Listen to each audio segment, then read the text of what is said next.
Hey Elevate fam, this is Dr. Buth and Zach Cupples. We are back for this week's Doc Talk edition, and this one's kind of near and dear to us because we do work with a lot of golfers. We have what to know about returning to the golf course because these are finally getting back open.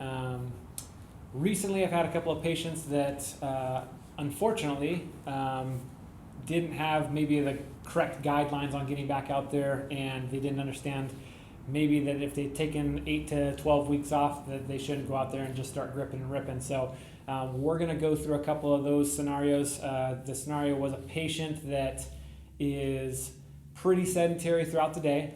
He's got an office job and he sits a lot, pretty typical office tasks, but all of his weekends and all of his week, there was no workouts that he was going to, there was no gym now, so he had some really big limitations on his overall activity, and then he started going out and just ripping it right when they started opening up, so that was really unfortunate, but we're going to talk to you a little bit on what to do on the front end so that hopefully you don't end up in the same situation. Now myself, I am not a good golfer. I'm going to preface that. I know Zach, he speaks really highly of his game, right? In terms of how awesomely bad it is. If we're shooting going for high score, I got it. I got you. So you're looking at two docs that aren't necessarily great at golf, but that doesn't stop us from being able to help golfers get to where they need to be, because we understand what it really requires to go through the golfing sequence and what can potentially arise with that sequence not being correct. We'll look at what stresses actually happen during the golf swing or the golf course, being on the golf course. Consider how many times you swing a club when you go and shoot 18 holes. It's a lot, and it's a lot of the same motion over and over again, and typically it's only in one direction unless you're swinging both. Ambidextrous. Yeah, unless you're ambidextrous swinger. So a lot of the tissues, muscles, and all of that in your body can get overloaded very easily, especially the hips, the spine, the shoulders, and this can be manifested even further if you don't have the movement capabilities available in your joints to get into those rotational positions. Chances are you're probably going to compensate or cheat the move in some way, shape, or form, and that can be problematic from loading certain parts of your body, and that can be a contributing factor to some of the aches and pains you might experience when you're returning to the golf course. Yeah, so when we're talking about load, that's really important that we understand how much we're loading certain tissues of the body. We've said it on previous doc talks that we really want to graduate into more and more loads so that our body doesn't freak out and cause this big pain episode because we've overloaded things too quickly. So we really want to use the entire body and use it in distributing loads to all sorts of different areas. So like you said, the hips, the spine, the shoulders. There's a sequence, especially with like the golf swing, of trying to get your hips to start moving, trying to get your shoulders to start moving, and then finally your hands coming all the way through. Just know that if one of those are kind of off or doing too much, that's when we start seeing those pain issues arise, because those tissues are one doing too much or too little. They're not helping out their whatever portion of the body is creating the actual pain. Most of the time, the pain point is the point that's actually working really, really hard, right? It's doing a ton of work.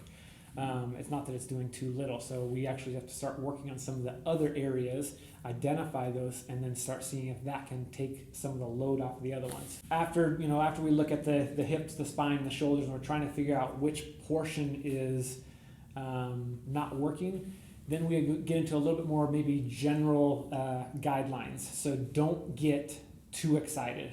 That is like one of the big topics of getting back onto the golf course. I know me and Zach would just be like, okay, let's go golf and go crush it.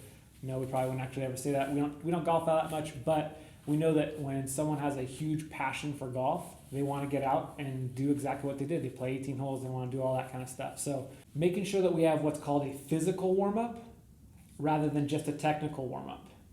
So when we're looking at physical warm-up, we want to identify those areas on your body that do not work like they should if they haven't been used a lot. So if it's the hips, if it's the spine, if it's the shoulders, if it's the ankles, if it's the neck, all of these things, you need to have a specific task to get those things warmed up before you start going out and getting onto the technical aspect of your warm-up. That's when you go onto the range and so you start getting your swing kind of dialed in.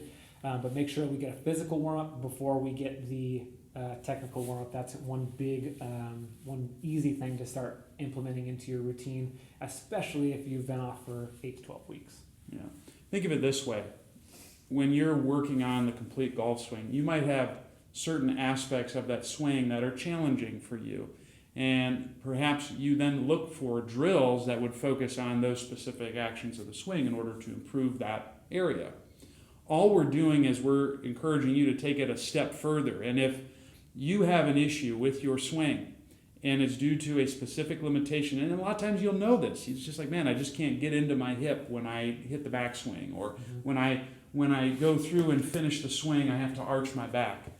A lot of times drilling down even further with some of the moves that Dr. Buth and I are going to show you can help you make your swing more fluid and feel more comfortable.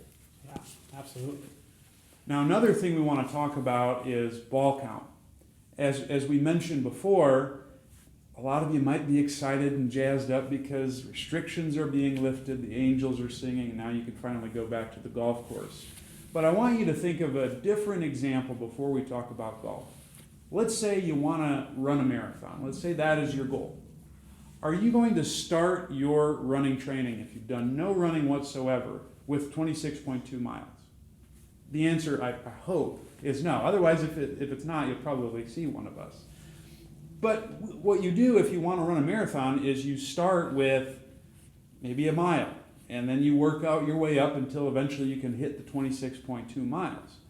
Yet a lot of times we gloss over that with all the other activities that we want to get into. Golfing is no different. Mm-hmm. If you're the office worker who gets 2,000 steps a day and you haven't swung a club in 6 months, it's probably not a good idea to play 2 rounds of 18 Friday, Saturday, and Sunday. Yeah. So we want to encourage you to limit the amount of golf that you do, and it doesn't have to be forever, but that first weekend, maybe instead of playing a full 18, you play 1 round of 9, see how you feel, give yourself a day to recover, and then go again. Yeah. And then once you can do 9 comfortably and consistently, then that's a good time to bump up to the 18 holes. Yeah, absolutely. That's a big one. If you're going to go out to the range, say you've done your physical warm up, you've identified a couple of those things that you really kind of stink at, and you get those things warm. Go to the range and then start limiting how much you're actually swinging each club to. If you have some of your low clubs you're starting with, 5 to 10, and then move on. That's typically, when we consult our professionals here that actually play a lot of golf, they are the ones that are telling us, that the warm-ups that are most efficient are going to be 5 to 10 reps, 5 to 10 swings with each club, and then move on. If you can't get your swing dialed in with 5 to 10 reps, that might not be your club that day, but just try to see if you can limit the amount of swings you can on the front end so you're not just crushing a bunch of balls and then on top of that going out and playing. And then another big one. Okay, so this is true in basically all aspects of life, for especially an athlete. Don't go out and think you're going to PR the first time you're back on the course. For me, if I had to equate it to what I do, and I do it sometimes, I'm guilty of it, and I wish I had someone like Zach tell me not to do it, but it would be, don't go out and lift your heaviest weight if you haven't lifted that weight in a long time, right? So everyone knows the person that says, yeah, I did that 20 years ago, or I did that 15 years ago, or I did that even a year ago. If you haven't done it within the last couple of weeks, it might not be the thing that you rip off the ground right when you get into the gym. So the same thing when you're going out to the golf course. Don't think you're going to hit this massive shot, you're going to be perfect. Try to be successful with just playing first, and see how your body feels with that stuff.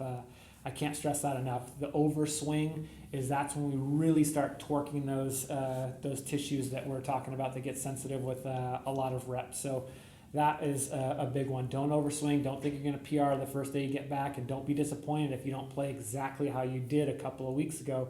Golf is super technical. We all know it can be very, very frustrating. Don't get mad at yourself if you're not as good as you were, especially since you had to take 8 to 12 weeks off. Leaving those things alone, we're going to look at what we find in the clinic that is pretty common, just things that are pretty common for a lot of golfers.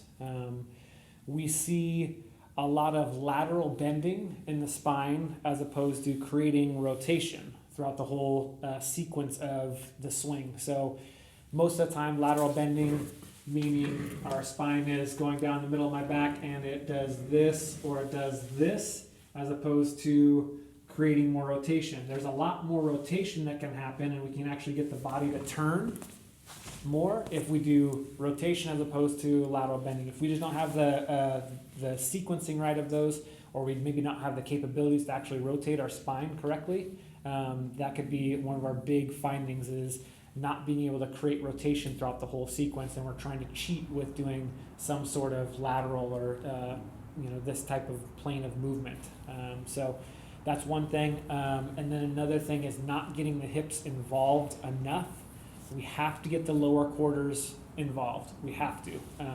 Lead hip stiffness, we'll go through lead hip stiffness a little bit, just giving you some ideas on how to open some of those things up. Those are the main things that I've personally seen in clinic that can kind of really limit a patient. Yeah, and from my aspect, the overarching theme of this is there is a loss of rotation somewhere in the body. Yeah. And those areas that we mentioned, the hips, the spine, the shoulders, all of those areas have to be able to rotate to some degree in order for you to have an effective swing. If you've lost range of motion in your ability to twist and rotate, it's important that you do things to address that, and that can be a part of your warm-up, that can be a part of your training that is hopefully occurring outside of golf. And those two things can help bridge the gap and transfer to what's most important to you, which is having a great swing that you can do for a long period of time without hurting yourself. And so what we're going to do next is we're going to go over our big 3 moves to improve and restore rotation in areas that are commonly restricted in golf. And if you just did these 3 things and you were consistent with it, you did them before you went golfing and then when you got home as a way to cool down, you're probably going to be feeling a heck of a lot better after doing your 9 holes. Yeah, if you have nothing, if you have no guidelines on anything in terms of a warm-up or a physical warm-up, these are pretty common. These are pretty common issues, and they can even if you don't have bad hips, still opening some of that stuff up. Be proactive. Have a little bit of foresight to see that, hey, maybe if it was at all stiff, I'm gonna get rid of that. I'm gonna knock it out. First things first, we're gonna actually look at what's called a supine or a lying position, and we're gonna rotate the spine a little bit through this. So spine is gonna be the first thing that we start hitting. And there's 2 variations for this, guys. There's stuff that's going to stress the trunk and the abdomen a little bit more than other moves, or than the second move. So we have him lying in this position, and if you've seen some prior videos, if you're looking at stacking and trying to get the trunk to be kind of neutral, that'd be a great time to start executing some of that stuff. If you have any questions on my reference of the stack, look at some of the past videos. But first, so we're going to look at how to get the spine to rotate and have the hips go one way and the torso kind of go the other way. So we'll get legs kind of coming up to this 90 degrees. We'll hopefully keep it at 90 degrees just for the beginning portion of this. And then we're going to have slow control of the legs as they go down from side to side. We're going to have Zach have arms going out to the side, bracing the torso, so the torso doesn't roll with us, and we can have a little bit of this separation here. So I'm going to have Zach slowly start rotating his legs to the side. Don't let it flop. Do not let the last couple inches flop. Don't just let it kind of go over to the side. That's not control. We want to have conscious control of our body as we're going through this, as opposed to just kind of letting these things, gravity, take us where we want. So as we rotate, you can use the same side arm to kind of stop and slow down, but you're also using the trunk and core to let that movement go. So as you get through more and more range, maybe the first time, oops, sorry, he's trying to come over here. He really wants to get his left side and his right side. I'm in the way. As you go through this, maybe the first couple of reps, it just looks like what he's doing right now. He's kind of rocking to 45 degrees, coming back to the middle, rocking 45 degrees to the other. You start turning on those muscles. That's what we really want. We want spine stability. So as we're rotating through this, you got to start increasing more and more all the way till you get to the end ranges there. If you need more stress, once you get through this, you're like, man, I got this. I feel like my core is getting pretty turned on. We can actually lift the legs to pushing the heels towards the ceiling, and then we're doing the same thing. So that just increases the load, creates a little bit of core tension here, right? So Zach's really, really good at it, and it's a little bit challenging, but that's going to be one thing that if we can start getting the hips and the spine to start doing opposite movements, because we want to be able to create a big swing or a big rotational aspect in our whole body. So that's one that we can start with. With this move, if you want to encourage upper body rotation as well, if you are going to the left in this case, what you should do with your right hand is put the palm down. That's going to help improve shoulder rotation, and it's going to drive the normal mechanics needed for rotation up in the upper part of your trunk. So it's going to be hand down as you go to the left on the right hand pad, and then when I go right, it'll be left hand down. And again, try to control your breath. Try not to hold your breath and be all really tight, but that's a really good... and you can incorporate even some head movements too if you want, if you can look opposite directions, because that's going to, again, increase the amount of rotation in the spine. So again, hand position, those little hand tweaks and little head movements, they can just increase the amount of efficiency that you have with that. Next, we have what's called a stork turn. So now we're looking at mainly hips. So if Zach were my wall, Zach's going to be my wall, I would put my hand on my wall mainly just for balance, and because we're going to be on one foot. But if we're going to be up on one foot, it's kind of hard to make sure that we're really focusing on the hip rotation if we're trying to sit there and balance. So use something to stabilize yourself.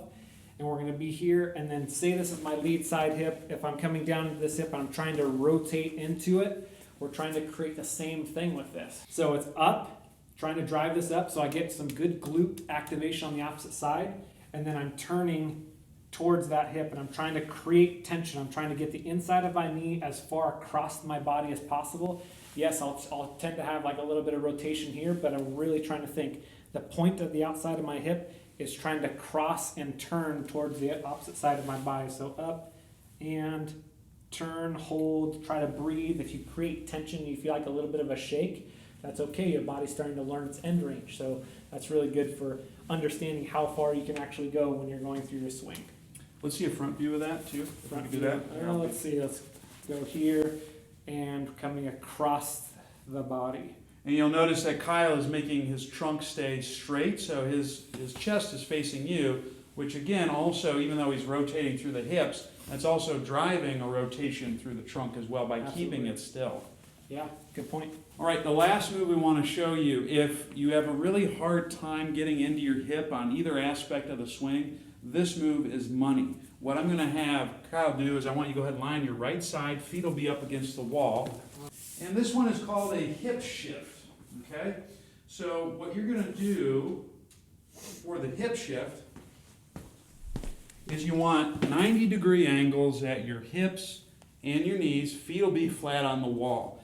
What you should feel with this, as we mentioned before, when you're swinging, you'll kind of see this shifting of your knees as you go back and forth, ideally. We want to try to just recreate that here is all. So what Kyle's going to do is he's going to tuck his hips just like we worked on in past videos. So think about your belt buckle getting pulled to your belly button.